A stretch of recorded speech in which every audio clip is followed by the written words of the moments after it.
Assalamualaikum warahmatullahi wabarakatuh. Alhamdulillah. Alhamdulillahilladzi hadana lihada wa ma kunna linahtadiya laula an hadana Allah.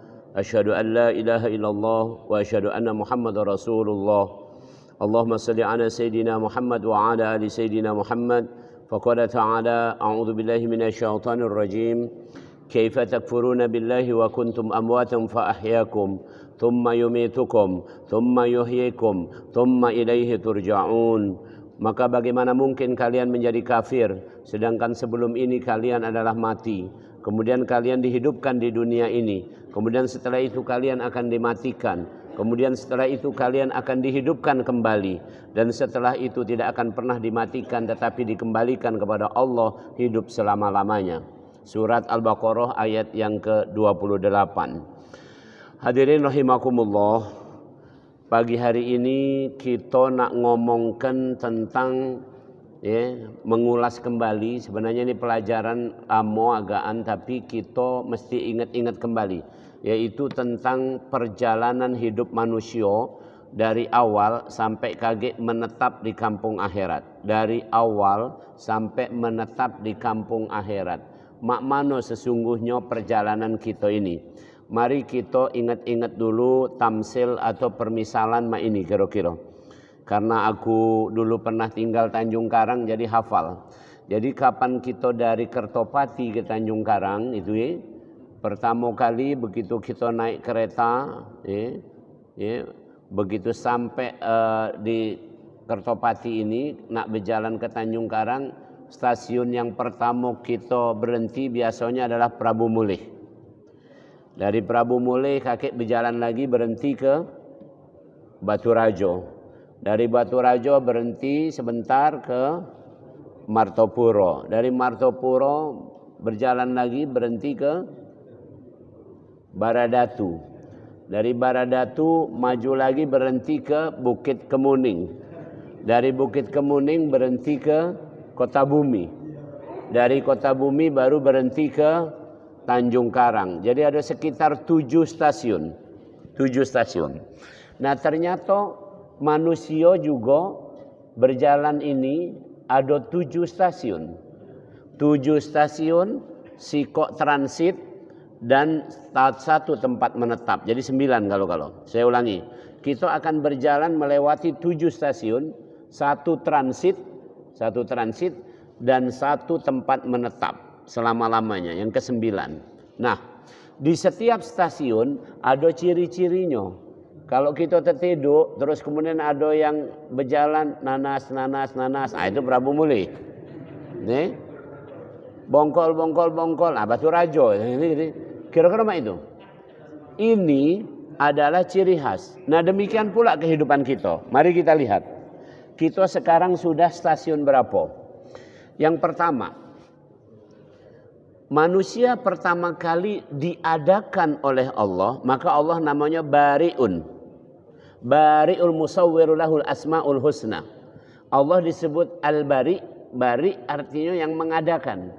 Manusia pertama kali diadakan, sebelum di-create, sebelum dibikin, itu diadakan dulu. Harus ada dulu baru dibikin. Baru diciptakan. Oke. Pada waktu kita diadakan pertama kali, bentuknya adalah ruh. Bentuknya adalah ruh. Makmanur ruh, yas'alunaka 'anir ruh, qulir ruhu min amri rabbi wa ma utitu minal ilmi ila qalila. Seperti apa ruh? Kita tidak tahu. Ilmu kita sedikit. Ruh adalah urusan Tuhanku. Dan kita tidak diberi ilmu kecuali hanya sedikit. Di surat nomor 17 surat Al-Isra ayat 85.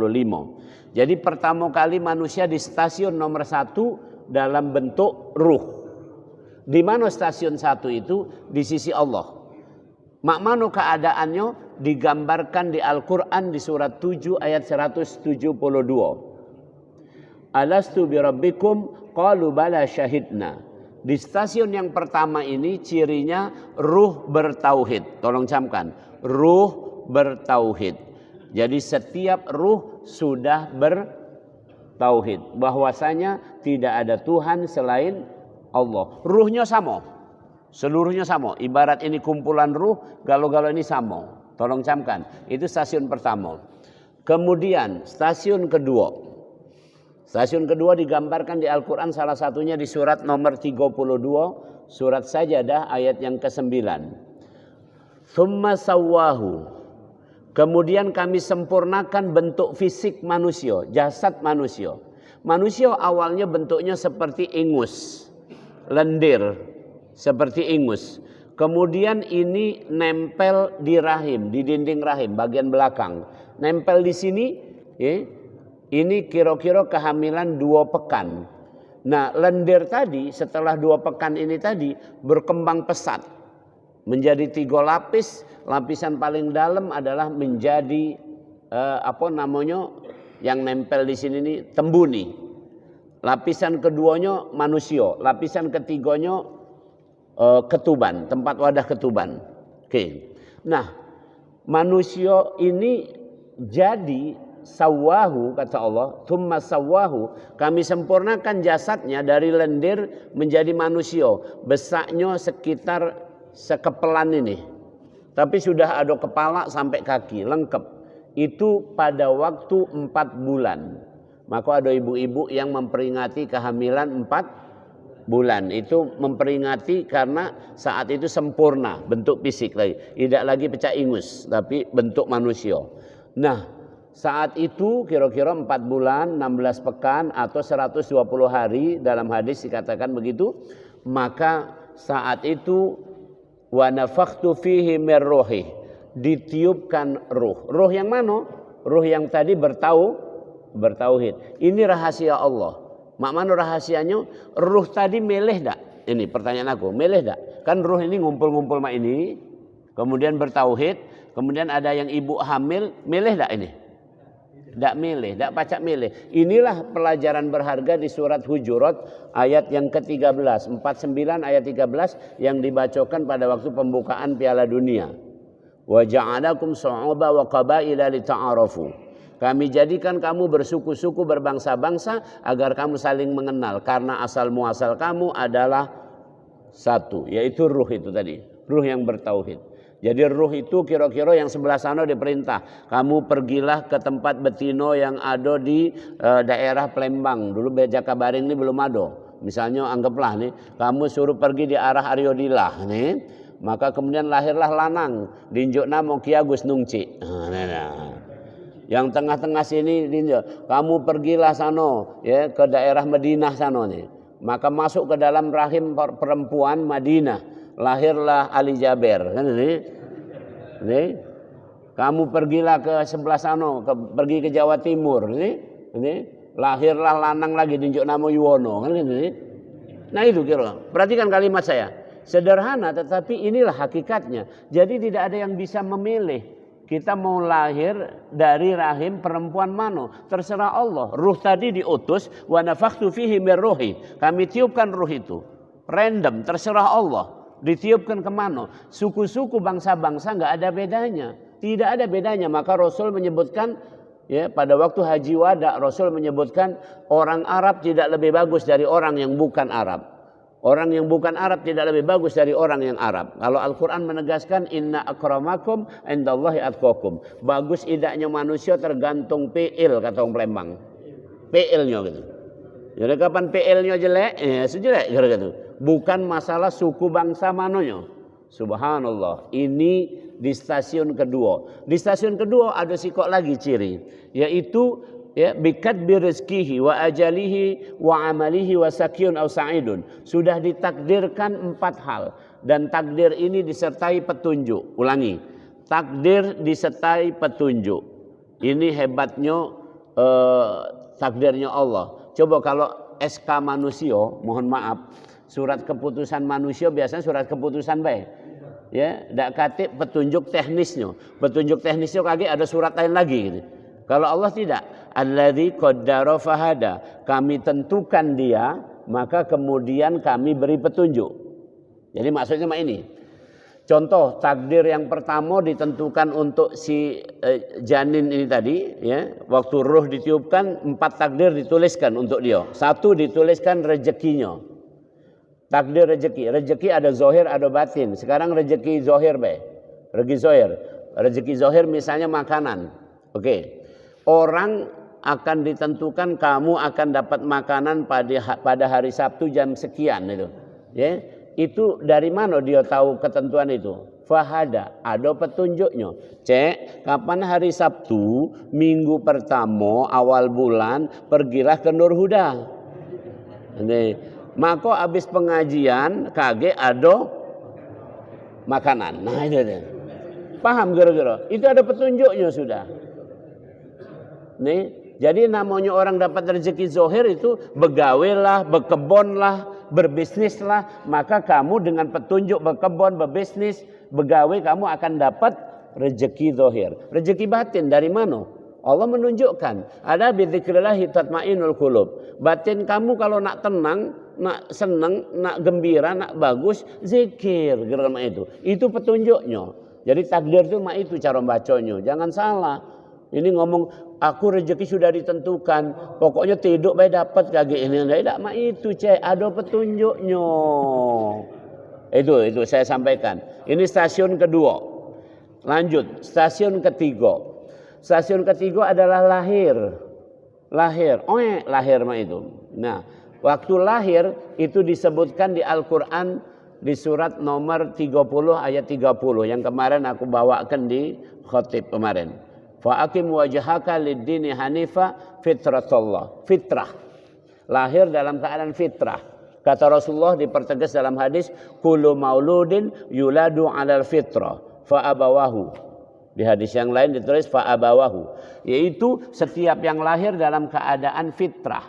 Fitrah itu ada 5 pengertiannya. 1, yang disebut fitrah adalah cenderung pada kebenaran, kebaikan, keindahan. Jadi kutanya kira-kira, kamu seneng ya ada yang benar, ada yang salah. Kamu milih yang mana? Yang benar. Ada yang cindo, ada yang jelek. Kamu milih yang mana? Oke. Rasulullah pernah ngasih tahu tentang fitrah ini. Waktu Rasul Isra Mi'raj dinjuk 2 minuman. Dinjuk 2 minuman. Boleh itu diminum kalau boleh diminum. Ini Isra Mi'raj waktu di arah sana, arah ke Sidratul Muntaha. Dinjuk minuman 2 ikok, sikok khamar, ya, minuman keras, sikoknya susu. Maka Rasul memilih susu. Nah, itu namanya fitrah, yaitu cenderung pada kebenaran. Maka kalau ada orang yang tidak cenderung pada kebaikan atau kebenaran, itu menyalahi fitrah. Dinjuk ada banyu bening, ada bir, milih bir. Dinjuk cara yang bagus dengan cara yang jelek, milih yang jelek. Nah, itu melanggar fitrah. Yang kedua, fitrah artinya tauhid. Tadi ingat masih stasiun pertama tadi? Ruh yang bertauhid. Itu arti fitrah adalah bertauhid. Dalam bahasa ilmu pengetahuan, ilmu kedokteran termasuk katanya di dalam otak manusia itu ada tempat yang paling dalam, ada satu bagian saraf yang di situ ternyata disimpan semacam chip, semacam kartu yang di handphone itu namanya God spot, titik Tuhan. Jadi setiap manusia tidak bisa menghindar bahwa dia sudah membawa sifat ketuhanan dalam dirinya. Maksudnya dia ingin mencari siapa sebenarnya Tuhan. Mencarinya ini banyak yang salah. Ada yang mencari ternyata ketemu matahari, disembahlah matahari. Ada yang ketemu gunung-gunung, disembahlah gunung-gunung. Ada yang ketemu patung-patung, disembahlah patung-patung. Ada yang ketemu jin, disembahlah jin. Maka kita dikasih tahu bahwasanya yang namanya Tuhan itu adalah Allah. Allahu la ilaha illahu, ya seperti itu. Yaitu Allah Subhanahu wa taala. Jadi tauhid, yang dimaksud fitrah adalah tauhid. Yang ketiga, yang dimaksud fitrah adalah bawaan. Sudah dari bawaannya. Ya, sudah dari bawaannya, artinya dari lahir mak itulah keadaan kita itu manusia, mak itu bentuknya. Oke. Yang keempat yang namanya fitrah adalah ya bahwasanya kita punya naluri. Naluri itu maksudnya mak ini selera awalnya begini. Contoh nih, ibu-ibu kalau waktu melahirkan dulu itu sayang enggak sama bayinya? Ada naluri enggak? Apa bayinya begitu didekatkan kata bidannya, "Bu, ini bayi kamu lah lahir. Inilah yang bikin aku saroma." Itu enggak. Tidak, pasti langsung dipeluk-peluk. Oi kamu, lemaknya seperti itu. Nah, kemudian yang terakhir, kelima, fitrah adalah jati diri. Fitrah adalah jati diri. Kalau lanang itu berjenggot, ya, berkumis, misalnya gitu ya. Ya kalau tidak katik juga tidak apa-apa. Cuman intinya lanang pasti ada hormon, namanya hormon kelompok androgen. Kelompok androgen itu lanang. Karena kelompok androgen hormonnya, maka di lanang ini secara sel, secara biologi terbentuklah sperma. Sel untuk membuahi sel telur. Pada perempuan ya terbentuklah badan dengan ekspresi estrogen, hormon estrogen. Maka betina suaranya lembut, kulitnya mulus, wongnya kejingoan mak itu, dan kaget pacak hamil, itu namanya jati diri. Jati diri ini, fitrah ini jangan dilanggar. Kalau dilanggar dia akan keluar dari babak pertama. Contohnya Jerman. Nah, Jerman waktu pertandingan Piala Dunia pertama kali langsung protes sama Qatar. Ngapo ndak boleh LGBT katanya. Nah, akhirnya LGBT berarti lanang bukan lanang. Ya, lanang tapi melambai. Akhirnya dibantai oleh Jepang. Nah, ya gara-gara mak itu. Akhirnya tersingkir. Mak itulah gara-gara melambai tadi ini. Gara-gara tidak tahu identitas diri. Jadi jangan coba-coba. Yang prihatin ada. Yang membela Jerman ada salah satu YouTuber dari Palembang ini. Pakai jilbab pula YouTuber itu. Sedih saya. Ya, dan anak wong Pertamina pula ini. Wah, sedih kita dengarkan yang ini. Jadi intinya sekali lagi lahir dalam keadaan fitrah. Fitrah tadi ada 5 cirinya tadi. Ya, ada cenderung pada kebenaran atau kebaikan, tauhid, ya, bawaan, ya, kemudian naluri sudah mak itulah naluri lanang betina dan sebagainya. Kemudian yang terakhir adalah identitas. Oke. Jadi lahir adalah fitrah. Itu stasiun ke-3. Stasiun ke-4. Nah, ini ada masalah. Stasiun ke-4 ini mulai ada masalah. Stasiun ke-4 disebut dalam ilmu agama adalah akil balik. Ada di Al-Quran di surat Yusuf. Falamma balagha asuddahu atena hukma wa ilma. Maka ketika Yusuf sudah dewasa, ya, akil balik, tidak lagi kanak-kanak, maka kami berikan ilmu dan hikmah. Akil balik artinya akalnya nyampe, hatinya nyampe. Itu akil balik. Nah, itu biasanya rato-rato pada usia 14 atau 15 tahun. Yang jadi masalah adalah sekarang anak SD, ibu-ibu, ada enggak anak SD yang sudah head? Nah, ini masalahnya. Head secara biologi, perempuan yang sudah head berarti akil balik. Padahal akalnya belum nyampe. Ininya belum, hatinya belum nyampe. Akal, sekali lagi kita sudah pernah belajar, akal fungsinya untuk bernalar, untuk berpikir. Hati fungsinya untuk memutuskan. Budak SD kelas 5 belum pacak mutuskan dewe. Ya? Tapi karena sudah head dianggap sudah akil balik. Sementara yang pacak mutuskan rerato pada usia 14-15 tahun. Ini asli. Para ulama termasuk Imam Ghazali, termasuk Sultan Muhammad Fatih, itu pada usia 14-15 tahun baru dilepas oleh orang tuanya. Karena tahu pada usia itulah akil balik. Tapi ternyata kita ini, ya Rabbi, tadi seperti itu, ada gap. Ini butuh fatwa ulama ya. Kita ini hanya para pengikut para ulama, jadi kita tunggu baik. Mak mano ulama berfatwa tentang akil balik ini. Oke, tentang akil balik. Kalau kamu nanya aku secara kedokteran, aku jawabnya secara biologi. Kalau lahir ya akil balik menurut aku secara kedokteran. Tapi kan secara agama tidak serta merta itu. Hadirin rahimakumullah, ini stasiun keberapa? 4. Yang kelima ada disebutkan di Al-Quran di surat An-Nur. Surat An-Nur ayat yang ke-32. Wa ankihul ayama, ya, nikahkanlah. Yaitu menikah. Perhatikan kalimatnya. Menikah. Bahasa guyonnya bukan berumah tangga. Kalau berumah tangga, cak di Thailand itu pacak bae berumah tangga itu lanang sama lanang. Karena berumah tangga itu artinya ada rumah, ada tanggo kan mana. Ini, tapi kalau menikah, perhatikan ini. Menikah itu disebutkan di Al-Qur'an, menikah itu mesti adalah baut samo mur. Lanang samo betino, tidak boleh baut sama baut, mur sama mur, tidak boleh. Itu menikah. Ada jelas ayatnya itu jelas menunjukkan itu. Ya, jadi itu stasiun yang kelima. Apa cirinya? Ciri stasiun yang kelima ini Rasul menyebutkan baiti jannati. Itu adalah ungkapan yang keluar dari surat An-Nisa, ar-rijalu qawwamuna 'alan nisa. Jadi rumah tangga adalah rumah tangga baiti jannati, kapan-kapan kita bahas.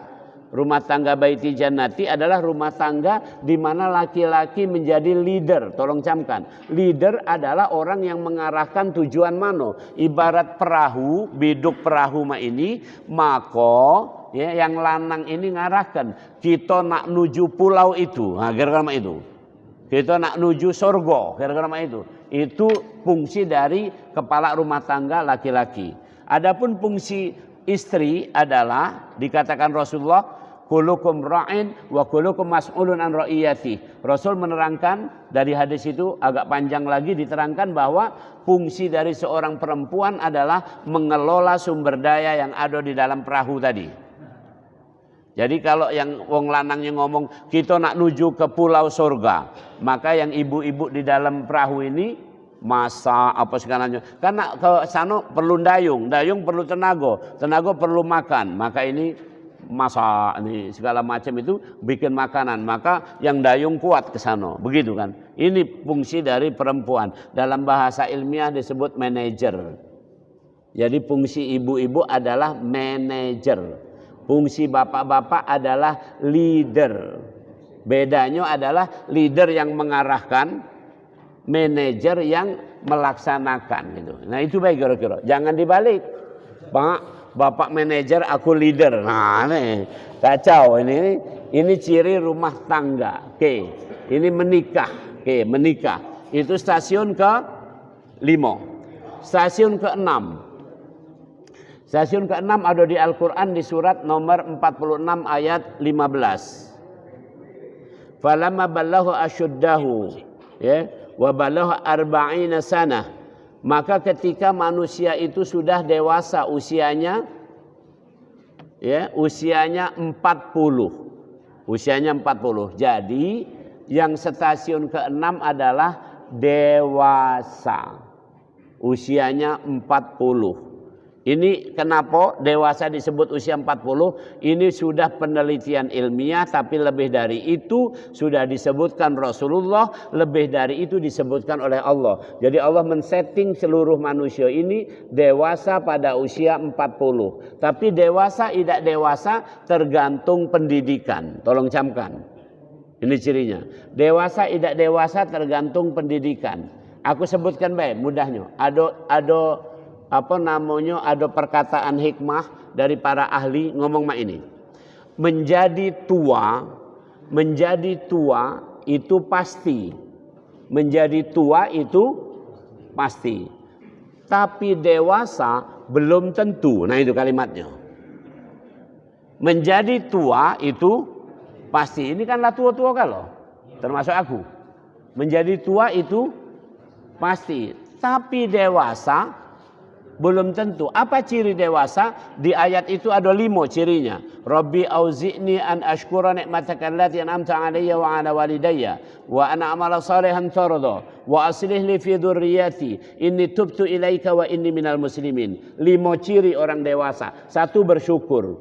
2, gawenya cenderung kepada yang baik-baik. Yang 3, dialah cukup. Sekarang urusannya untuk anaknya, bukan untuk dia lagi. Yang 4 cirinya, dialah sudah menyelesaikan dunia hitam. Sekarang sudah berubah ke dunia putih. Ya. Lah berhenti mak lamo. Sekarang ya, yang baru yaitu bertobat. Sudah. Yang terakhir adalah dia sudah penuh tawakal kepada Allah. Itu ciri orang dewasa. Jadi kalaulah tua pasti.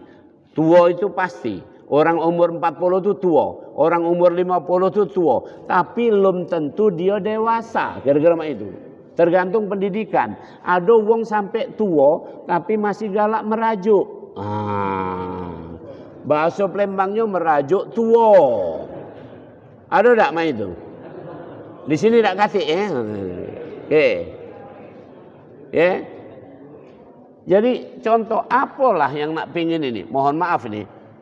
Coba lihat lihat ini kita ini. Saya nggak ngomongkan ini itu ya. Ada seorang politisi, tidak usah aku sebut namanya ini kan apalagi direkam ini kan. Ada seorang politisi nasional kalau kesebut kamu kenal juga. Dia ngomong ini. Para pemimpin di Indonesia ini punya ciri khas kalau bahasa kitanya galak merajuk. Galak merajuk. Merajuknya contohnya ini kira-kira. Kalau dia diprotes, kalau dia dibikin masalah sedikit, itu kaget dia balas dendam. Nah itu merajuk namanya. Itu tidak dewasa. Kalau orang dewasa itu jadi pemimpin diprotes, ikuti. Pernah enggak? Ya, pernah enggak Amir bin Ash, ya, radhiyallahu an, seorang gubernur di Mesir, waktu nak bikin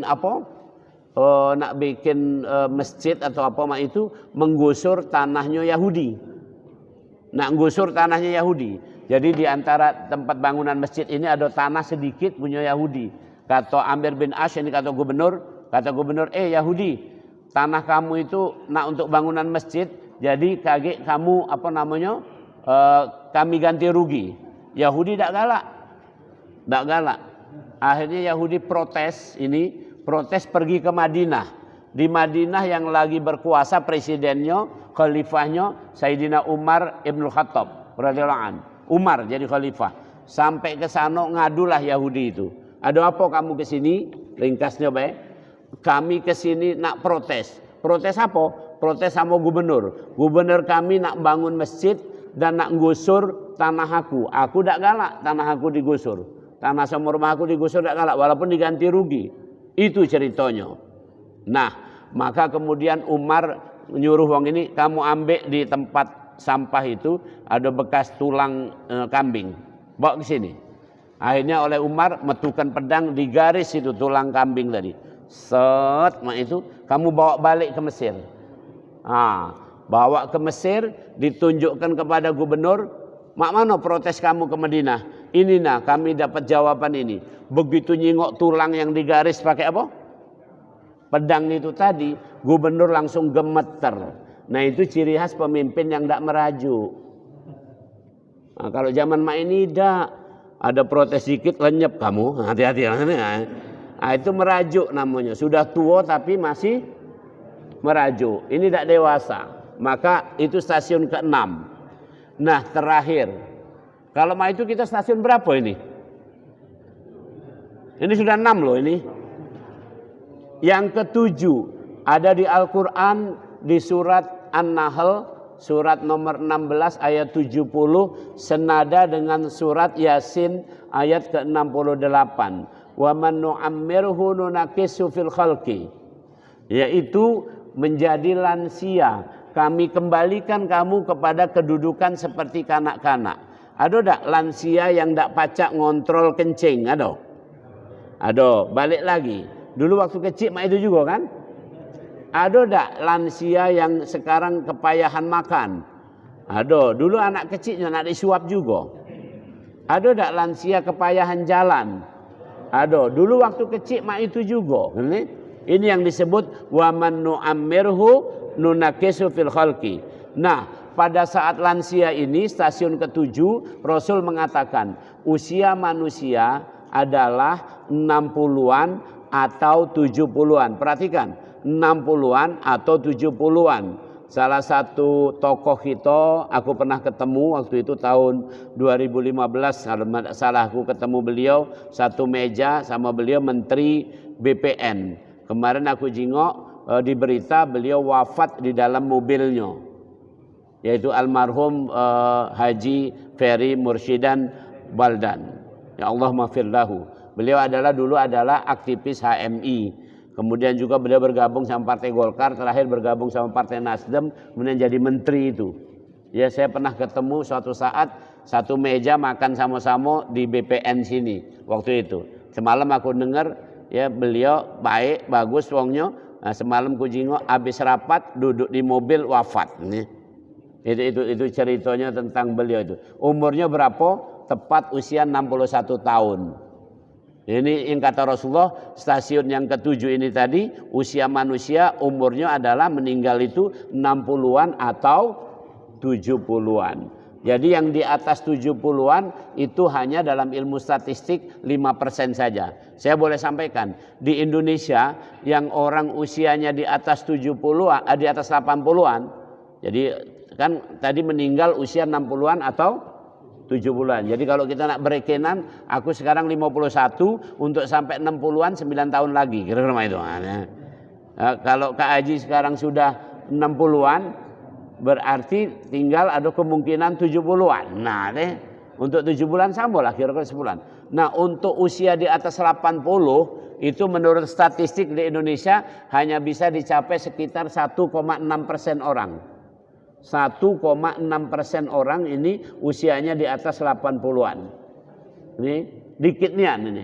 Enggak nyampe 5%. Menurut statistik bisa sampai 5%, tapi kenyataannya hanya di Indonesia 1,6% orang yang bisa mencapai usia di atas 80-an. Selesailah sudah 7 stasiun tadi. Nah, setelah itu kita wafat. Nah, waktu wafat tidak langsung ke akhirat, tapi transit dulu. Pertanyaan aku, kamu nak pergi ke Makassar dari Palembang ini. Dari Palembang nak ke Makassar naik pesawat. Itu transit di mana? Jakarta misalnya, oke. Pertanyaan aku, waktu transit kamu ngapo? Nunggu atau begawe lagi? Nunggu, ndak kado wong transit begawe, kagak ketinggalan pesawatnya. Maka yang bisa dilihat, orang hanya menunggu di alam barzah, alam kubur itu menunggu, ndak pacak ngapo-ngapo lagi, nunggu. Perhatikan kalimat aku. Nah, tapi Allah Maha Penyayang. Nunggu ini masih dapat kiriman kalau dia punya 3 legacy, 3 warisan. 1, sedekah jariah. 2, ilmu yang bermanfaat. 3, anak soleh yang mendoakan. Jadi waktu transit ini kaget dia nyaman transitnya. Contoh, kamu naik pesawat Lion misalnya, bayarnya dulu agak murah nih, maka transit itu tidak bisa di long apa di tempat yang apa, yang ruang tunggu yang AC yang ada makanannya. Ini nunggu ya sama-sama lah sama ini kan, mak itu kalau aku nunggu juga kan. Tapi begitu naik Garuda, nah ini itu ada ruang tunggu. Makan sepanjangan nunggu itu kan lemak. Nah itu sama baik. Kalau kamu pengen ruang tunggu Garuda, maka kamu harus punya 3 tadi. Sedekah jariah ini, sedekah jariah ini ambal ini pasti masjid ini termasuk ini pasti hasil sedekah jariah wakaf kamu kalau ini. Yang kedua ilmu yang bermanfaat. Aku ngajari pagi ini, kamu ngajari sama keluarga, itu ilmu yang bermanfaat. Maka para ulama mengatakan minimal kamu ajarkan bismillah kepada anakmu. Tidak kado kita tidak baca ngajar bismillah. Nak, bacalah bismillahirrahmanirrahim. Tidak mungkin kita tidak pernah ngajar itu. Itu ilmu yang bermanfaat. Yang ketiga, kita didik anak kita bagus-bagus, kita sudah di tempat transit meninggal tadi, mereka mendoakan Rabbirhamhu makama rabbayani shaghira. Itu ciri tempat transit. Maka jangan sampai kita disebut di Al-Qur'an di surat nomor 32. Ini surat sajadah kalau kita baca tiap Jumat itu kan. Ya, itu sampai dikatakan di situ kul yatawaffakum malakul mautil ladzi wukila bikum tsumma ila rabbikum turja'un. Ya, katakanlah bagaimana nanti ketika datang malaikat yang kami utus untuk mencabut nyawamu dan kamu akan dikembalikan kepada Allah. Ternyata setelah datang malaikat itu dia menangis meraung-raung, ngomongnya mak ini. Walau tara idil mujrimuna nakisu ru'usihim 'inda rabbihim rabbana absarna wa sami'na farji'na na'mal salihan inna muqinun. Ya Allah, kalau mak ini kami nyingok, kami dengar, kami yakin, kelebu kami mak ini. Balikkan kami ke dunia. Itu 2 ayat yang berurutan di surat Sajadah. yaitu berkaitan dengan tempat transit di tempat alam barzah disebutkan di surat nomor 23 atau alam kubur. Itu tidak pacak balik lagi. Tadi mengatakan farji'na na'mal solihan. Kami nak balik ke dunia nak beramal soleh. Ya, makanya ada di Al-Qur'an di surat Kahfi, ya, di surat Kahfi, ya, itu sangat jelas di surat Kahfi kita buka ya. Di surat Kahfi ini kalau aku lagi baca ini rasanya kita nyesel galau memang. Ya, mak itulah kita nyesel. Ya, mana ini? Ini surat Kahfi. Nah ini dia. Di surat Kahfi ayat yang ke berapa ini? Nah ini. Ayat yang ke 55. Wa ma mana'an nasa ayyuminu idh ja'ahumul huda wa yastaghfiru rabbahum illa an ta'tiyahum sunnatul awwalina aw ya'tiyahumul adzabu qubula. Perhatikan kalimatnya. Dan tidak ada alasan bagi manusia untuk beriman setelah datang petunjuk, dan tidak ada alasan bagi manusia untuk mendapat ampunan Allah kalau dia mau minta ampun, kecuali dia menunda-nunda. Perhatikan kalimatnya, kecuali berlaku ya, ketentuan bagi umat-umat sebelumnya. Apa umat sebelumnya? Menunda-nunda. Jadi kita ini kaget nyesel di alam apa tadi nih? Barzah, tempat transit ini. Nyesel gara-gara kita di dunia menunda-nunda. Petunjuk sudah ada, pengumuman selalu ada hari Jumat. Bapak-bapak yang terhormat, khotib pada Jumat ini adalah Ustadz ini. Oke, ini. Dan kami umumkan yang kedua, besok hari Sabtu atau hari Minggu misalnya kan, akan ada pengajian. Kan sudah ada petunjuknya berarti. Akan ada pengajian habis subuh mak itu. Apa kata jamaah? Kaget-kaget baiklah cek. Masih banyak waktu. Terus kaget. Setiap ada diumumkan pengajian, kaget-kaget. Setiap diumumkan ada kebaikan, kaget-kaget. Tahu-tahu tetap meninggal dunia. Itu maksudnya ayat itu. Jadi kita ini banyak nyesel nak dapat 3 warisan tadi, tapi kita tidak melakukan sedekah jariah, tidak melakukan ilmu yang bermanfaat yaitu belajar, kemudian tidak melakukan ya mendidik anak dengan bagus. Maka di tempat transit kaget kita, tempat transitnya Cak Layan tadi, nah di luar, tidak apa-apa nak beli buntu, nak apa tidak kate. Tapi kalau yang tempat Garuda tadi, lemak. AC blok kan, jingoan kan, ya. Kalau di dunia biasanya di tempat-tempat itu orang Cina-Cina yang ada kan ini. Nah, kita tidak, tapi ingat-ingat, kaki kita transit sana kita yang ada itu. Dan terakhir, ya, maulahumul haq.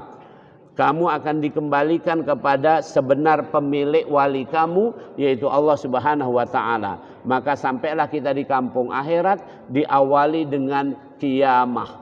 Kiamah artinya tegak, berdiri. Yauma yub'atsu, yaitu hari di mana kita dibangkitkan. Nah, itulah kita hidup abadi. Hadirin rahimakumullah, sudah aku ceritakan kepada kita galau-galau 7 stasiun dengan ciri-cirinya, ditambah sikok transit dengan cirinya, dan akhirnya kita menetap di kampung akhirat.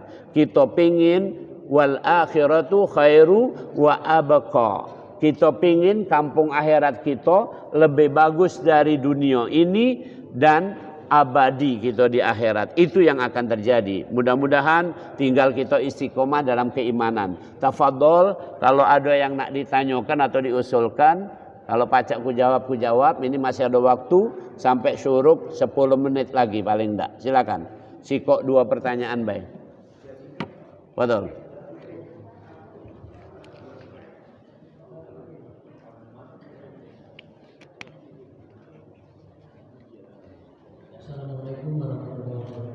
Waalaikumsalam warahmatullahi wabarakatuh.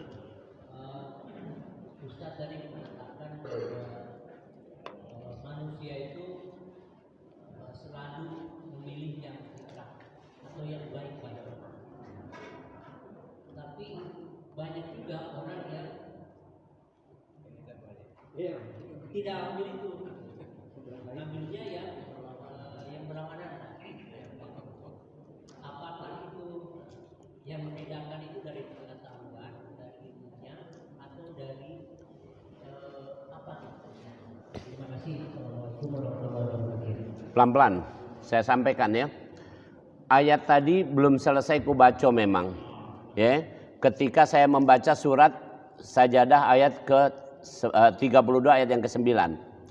Tsumma sawwahu. Kemudian kami sempurnakan jasad wa nafakhtu fihi min ruhi. Kami tiupkan ruh. Kan fitrah ini tadi. Nah, kemudian ada sikok lagi. Ayat itu selesainya wa ja'ala lakumus sam'a wal absara wal afidah qalilan ma tashkurun. Ini jawabannya. Jadi ruh itu tidak pacak dijingok. Kamu yang nyingok aku ini nyingok apa sekarang? Jasad kan ini? Ini nyingok jasad, benar? Terjingok tak? Ruh aku terjingok tak? Kalau kamu terjingok ruh aku, pakam nian ini. Aku nak belajar nian aku ini. Ini yang terjingok adalah jasad. Kenapa? Karena ruh sudah blended, sudah diracik, tidak kejingokan lagi. Ku njuk tamsil mudah nyoba. Pempek. Kamu pempek itu terjingok lagi tak iwak gabusnya di situ? Nah, iwak gabus ini nah. Ah, tak tinggal ni. Tapi sudah jadi apa? Nah, tapi pempek itu ada mambunya tak? Mambu mak ini caknya ini tenggiri. Mambu mak ini caknya ini putak. Mambu mak ini galak ku cium-cium. Aku ada kawan itu punya usaha pempek iwak putak. Ya. Jarang itu kita sudah mak itu kan. Kapan ku mambukan air lain nih. Jadi ku cium tuh berapa jenis pempek. Sikok yang tak mambu apa-apa. Ah, ini dos. Nah. Ya. Ada sikok lagi nih. Ah, ini mambu pempek ini kan. Ini pecahnya dari iwak-iwak bekas. Ini. Oke. Ini ya. Nah, ini gabus. Ah, ini tenggiri. Karena aku pernah jualan di Jakarta, aku waktu sekolah spesialis, aku sambil jualan pempek. Jadi apal nian, aku beli iwak tenggirinya di Muara Karang. Nah, itu jam-jam malam kadang beli situ, baru kemudian besoknya dimasak, barusan aku bawa ke rumah sakit Cipto karena sambil sekolah sambil itu jualan pempek, taruh habis balik tinggal dapat duitnya. Kan itu kan? Selama 2 tahun aku sekolah di situ. Oke. Nah, kemudian ada iwak putak tadi. Nah, ciri ini ada 3 tadi. Satu tolong camkan. Ciri manusia, ruhnya bisa dijingok dari mana? Tolong camkan. Ruh kita ini bisa dijingok dari 1 akal. Nah, jadi benar tadi Kak Aji nanya. Ruh bisa dijingok dari akal. Yang kedua, ruh bisa dijingok dari nafsu. Yang ketiga, ruh bisa dijingok dari yang namanya kolbun. Nah, tadi manusia kan fitrah. Perhatikan. Seluruhnya fitrah. Cenderung pada kebenaran, kebaikan. Tapi ngapo ada yang setujunya yang jelek-jelek kan mak itu.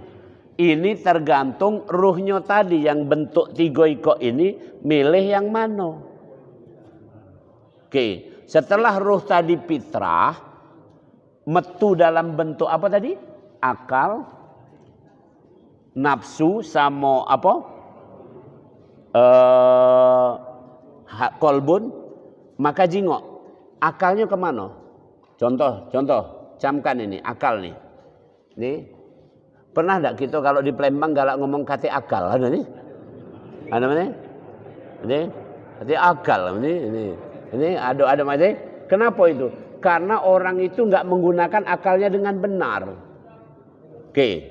Yang kedua, selera, nafsu. Selera itu nafsu lah kira-kira jadinya.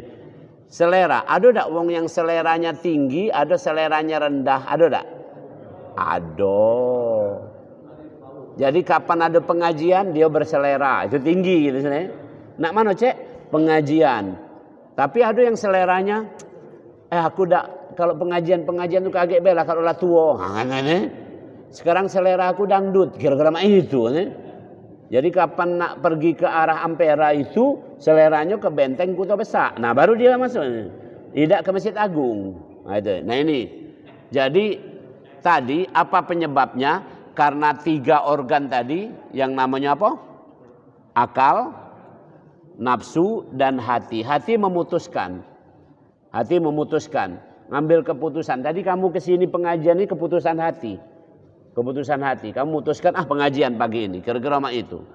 Nah jadi ada 3 iko itulah yang menyebabkan kenapa orang mampu atau kenapa orang bisa menutupi fitrahnya. Fitrahnya tetap ada tapi ditutup oleh akal, nafsu, sama hatinya tadi. Salah dalam hati, salah memutuskan, nafsu salah selera, akal salah pikir. Banyak wong yang salah pikir. Mohon maaf nih. Apa tidak salah pikir?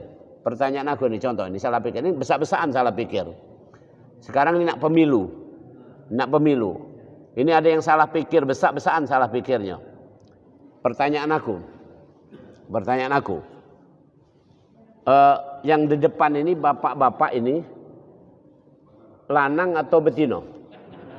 Nah, yang di belakang ibu-ibu itu lanang atau betino? Ini namanya identitas, jelas. Sekarang pertanyaan aku, kaget siang bapak-bapak ini berubah jadi betino enggak? Tetap lanang kan? Ini identitas, tolong camkan. Sekarang salah pikir, jangan pakai politik identitas katanya. Paham maksudnya kira-kira? Jadi agama identitas enggak? Identitas. Ngapa ditulis di KTP itu? Kamu pagi ini Islam enggak? Pagi siang? Kayak sore? Itu identitas namanya. Tapi kalau ini adalah baju, ini bukan identitas. Baju ini bukan identitas. Yang pakai gamis itu Prof Yuwono. Kalau yang enggak gamis bukan Prof Yuwono. Bukan ini. Lagi abis ini aku ganti baju aku. Ini, paham nih? Jadi politik pun harus pakai identitas jelas. Ada 2 orang kata Nabi Muhammad. Kamu akan bersama siapa yang kamu cintai nanti di akhirat. Ada Fir'aun, ada Yusuf. Yang nyalon ini 2, sikok Fir'aun, sikok Yusuf.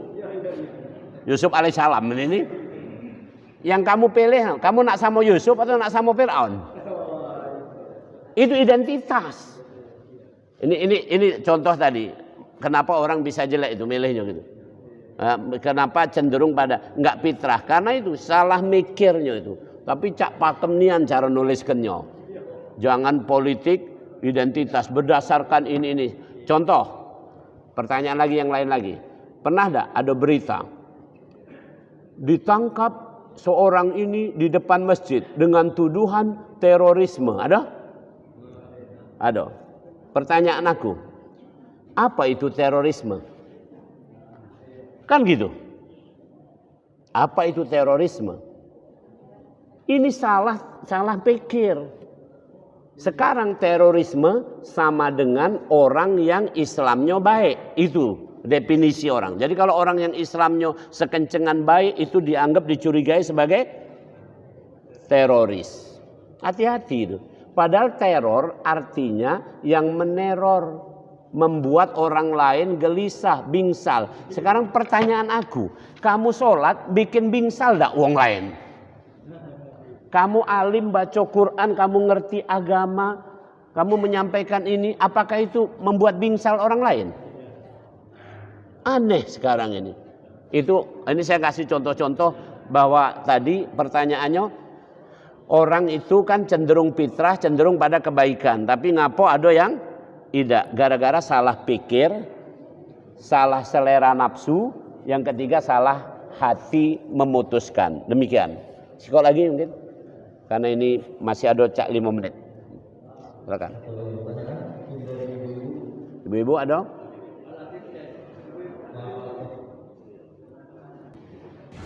Assalamualaikum warahmatullahi wabarakatuh. Waalaikumsalam. Ketika kita berada di stasiun 7, apakah di sana ada aktivitas, ada komunikasi satu sama lain atau cuma tidur saja? Terima kasih. Assalamualaikum warahmatullahi wabarakatuh. Waalaikumsalam. Stasiun transit maksudnya ya. Kalau yang 7 tadi lansia. Nih. sekarang kita ini 7 kalau ini seragam, kecuali Ustadz belum ini, belum 7. Ya, yang kita ini stasiun 7 kalau artinya di dunia ini. Yang tadi yang ditanyakan transit maksudnya. Transit yaitu di alam kubur, di alam barzah tadi. Pertanyaannya, apakah tidur baik atau ada aktivitas? Satu, tolong camkan. Ini kisahnya asli diceritakan karena kita taunya adalah dari Al-Quran, dan Al-Quran itu yang paling pakem adalah Rasulullah Muhammad SAW dalam memahaminya. Karena hulukuhul Quran, akhlak Quran yang berjalan hidup adalah Rasul. Jadi Rasul nerangkan mak ini. Satu, ketika kita meninggal dunia, maka ruh itu diangkat dan jasad ditaruh di ruang tamu itu misalnya, atau di ruang tengah. Itu ceritanya. Rasul ceritakan gitu. Diangkat ini. Diangkat. Dan diangkat ini kaget tergantung iman dan amal soleh. Kalau ini wong iman dan amal soleh, waktu diangkat ke atas itu berbaris malaikat. Juga malaikat menyiapkan segala macam untuk pemakaman, termasuk minyak wangi. Jadi makanya mohon maaf ya, ada pernah tidak kejadian kamu nyingok ada mayit wangi? Nah, itu karena dari sini ada persiapan. Entah mana itu kisah Rasul menyebutkan gitu. Jadi roh itu diangkat. Nah kemudian setelah dimandikan segala macam, dikafani, begitu digotong Allahu Akbar, berjalan digotong ya, ke arah kuburan, maka ruh dari atas ini diturunkan. Turun. Seturun. Nah ini ngiring. Makanya kalau orang kafir itu nangis ini, menjerit nih. Nak dibawa kemana aku? Nak dibawa kemana gitu. Tapi kalau orang beriman itu pengen begancang lah dibawa ke sana. Oke. Karena diceritain. Nah, sampai di kuburan dipendamlah wong ini, kemudian keluarganya pergi dari situ 7 langkah. 7 langkah kata Rasul. 1, 2, 3, 4. 7 langkah itu kira-kira 2,5 meter. Ya, atau 2 meter lah nih. Jadi sudah lewat dari situ 2 meter, sudah sepi nih kuburan nih. Ruh tadi dimasukkan. Mak manu ceritanya aku juga tidak tahu, gitu kan juga mengalami, tapi Rasulnya ini. Nah, dari situ barulah kemudian disuruh bangun. Bangun. Bangun kemudian ditanya. Ini ada pertanyaan kubur. Jadi asli ada pertanyaan kubur. Nah, ada yang nanya sama aku, Prof, perlu tidak kita kursus untuk jawab pertanyaan itu? Bimbel. Tidak perlu, ya, karena itu berlaku otomatis. Yang beriman dan beramal soleh dalam hadis diterangkan pasti dia bisa menjawab pertanyaan itu. Nah, setelah menjawab pertanyaan itu, barulah tadi pertanyaan Kak Haji tadi ada dijawab. Maka orang-orang yang beriman dan beramal soleh akan dikatakan oleh malaikat yang nanyo tadi, nim, tiduklah kamu. Nah, baru tiduk di situ. Maksudnya tiduk sini dalam arti kata tiduk fisik ini tadi. Jadi fisik ini tidak diganggu gugat lagi, tapi ruhnya ini pacak istirahat dengan tenang. Di hadis yang lain diterangkan setiap pagi dan petang disuruh bangun. Bangunnya ditunjukkan tempat mana kamu akan balik lagi. Nah, kamu kaget akan ke sana. Kan itu transit. Jadi kaget kamu akan menuju tempat ini. Nah, kira itu. Nah, itu. Kemudian di ayat Al-Quran ada disebutkan iliyin. Ya, orang yang beriman beramal soleh berada di tempat, ruhnya berada tempat yang tinggi. Bahkan kalau orang-orang yang mati syahid, itu dikatakan mereka enggak mati. Ya. Wala taqulu lima yuqtalu fi sabilillahi amwat bal ahya'un 'inda rabbihim yurzakun. Mereka hidup di sisi Allah, dapat nikmat. Jadi ruhnya bukan tidur tapi bersenang-senang, itu di sisi Allah. Makna kisahnya ya itu hanya Allah yang tahu. Nah, kemudian ada kisah begini dalam hadis sahih, orang yang beriman dan beramal soleh ngumpul di tempat namanya iliyin. Di iliyin itu dia bisa merasakan, ya, bahkan dia bisa ngobrol-ngobrol sama yang ada di situ, dan mereka itu mengharapkan kawan-kawannya bisa nyusul ke situ. Itu harapan. Jadi ada aktivitas di sana. Aktivitas kayak gitu pengajian ini. Ini kan ada Pak RT ya? Pak RW? Ada. Nah, lengkap kamu. Kaget Pak RT, Pak RW itu ingat-ingat lah. Kaget kamu di akhirat kamu masih RT RW. Jengok lah. Ini aku tidak ngomong sembarangan. Ini Ini kisahnya ada di Al-Quran di surat 61. Kemarin ku baca waktu kita Jumatan. Wa masakin thayyibatan fi jannati Aden. Di surga Aden orang akan tinggal berdasarkan komplek-kompleknya. Maskan, ada komplek. Di komplek ada RT, bener ya? Jadi inilah ceto kalau ada pengajian mak ini mutlak Pak RT harus datang. Karena kaget dia nak ngabsen wong lagi di tempat transit tadi. Jadi waktu transit kaget RT ngumpul. Warga ini yang nomor sekian ada enggak? RT kan bisa 150 kakak nih. Kan dia hafal kalau ini. Pak Ahmad, aduh. Pak Usin, aduh. Pak Budi, aduh. Pak ini tidak kasih, kemana ini? Tidak masuk iliyin rupanya kan. Kalau tidak di iliyin, itu kata Rasulullah disafilin. Disafilin itu sibuk disiksa. Namanya siksa kubur. Nah demikianlah cerita di alam kubur. Intinya bagaikan kita digambarkan tidur bagi orang yang beriman dan beramal soleh. Tidur ini bahkan sampai kita takjub. Waktu kita kaget dibangkitkan dari kubur ditanya, kam labistha, berapa lama kamu tidur? Yaum au ba'du yaum. Sama persis dengan diomongkan ketika di surat Kahfi. Pecahnya kami tidur cuman sehari atau kurang dari sehari ini. Kata yang tetangga nih. Wih dak cek nih. Di alam kubur ini ribuan tahun cek ini. Kamu dak ngerasakan? Tidak, kami cak tidur baik. Nah, itu ini. Bahkan sampai ada istilah orang beriman beramal soleh itu tidurnya di alam kubur bagaikan tidur pengantin baru. Nah, gitu kalau sudah pernah pengantin baru, pengantin baru itu tidur be senyum. Kalau pengantin lama ini tidur lah merengut. Kira-kira tidak lah, tapi masih senyum. Itulah ceritanya di alam transit tadi. Subhanallah. Demikian. Bismillahirrahmanirrahim. Alhamdulillahirabbil alamin. Wal aqibatu lil muttaqin.